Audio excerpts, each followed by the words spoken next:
Hi, I'm Strength and Conditioning Specialist Mike Mejia, and welcome to the third installment of my series called Sweat the Small Stuff, where we'll be continuing our look at the impact that neglecting some often overlooked muscle groups can have on your overall training.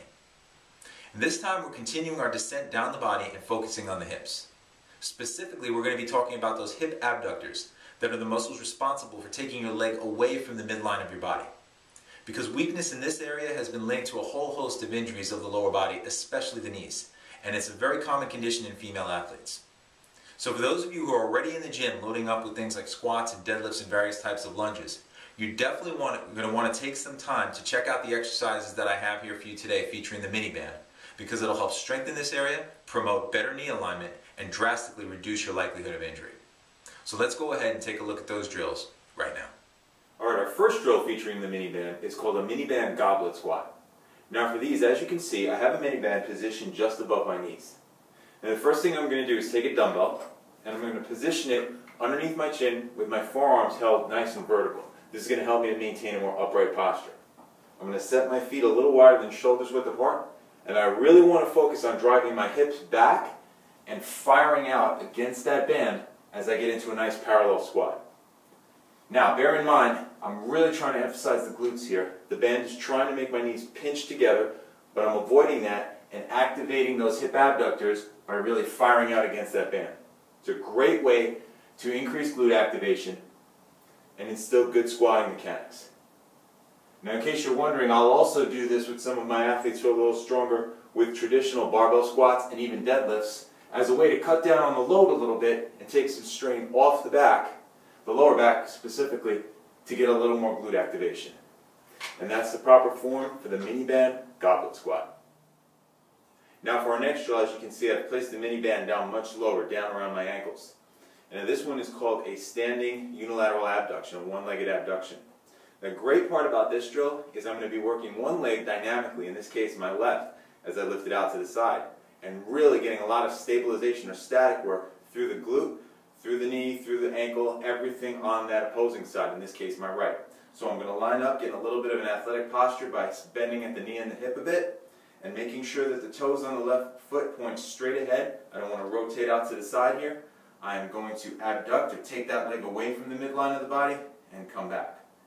A strong 1 to 2 second hold as I get that leg out there, and I want to really make sure here that this right knee is staying home, meaning that it's not following that left leg and caving in as I abduct that left leg.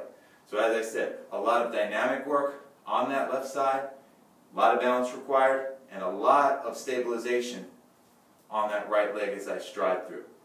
After about 10 to 12 repetitions, you'd simply switch sides here, lock in on the other side, and once again, make sure those toes point straight ahead. And this is the unilateral mini band standing abduction. And you want to do anywhere between 10, 12, up to 15 repetitions per side. Alright, so as you can see, for our final drill, you're going to need the help of a stability ball. And I'm actually going to show you two different drills that you can do here, a way that you can progress things. Position the mini band just above the knees, and then what you're going to do is begin by rolling out, and you're going to get into a position where only the upper back is touching the ball, the lower back and the core and the hips are off, and you're getting into a nice upright bridge position, trying to get as flat as possible. A lot of glute activation here. I'm firing out against the band so the knees don't pinch together. And our first drill is just going to be a supine bridge, where we're going to drop the hips straight down, and then we're going to bridge up and through. Coming down, really emphasizing pressing through the heels, and driving up and through. Now the ball may move a little, but what I don't want you to do here is allow it to roll forward and let your knees drive forward, and then roll back up on the ball to extend. Nice vertical line with those hips, drop straight down, press up and through with a hold. That's the first part of the drill, that's the supine bridge. As you get a little stronger, you can hold the upright position, place your arms out to the side, this way in case you do lose balance, you know the floor is right there to help you out. And from here, we're going to hold that bridge, dig into the ground strong, and we're going to take turns extending one leg out, hold for a second and bring it back down, and then march to the other side. There'll be a tiny weight shift here, but you want to make sure to try to hold the hips as high as possible. And remember to fire out against that band so that the knees don't pinch together.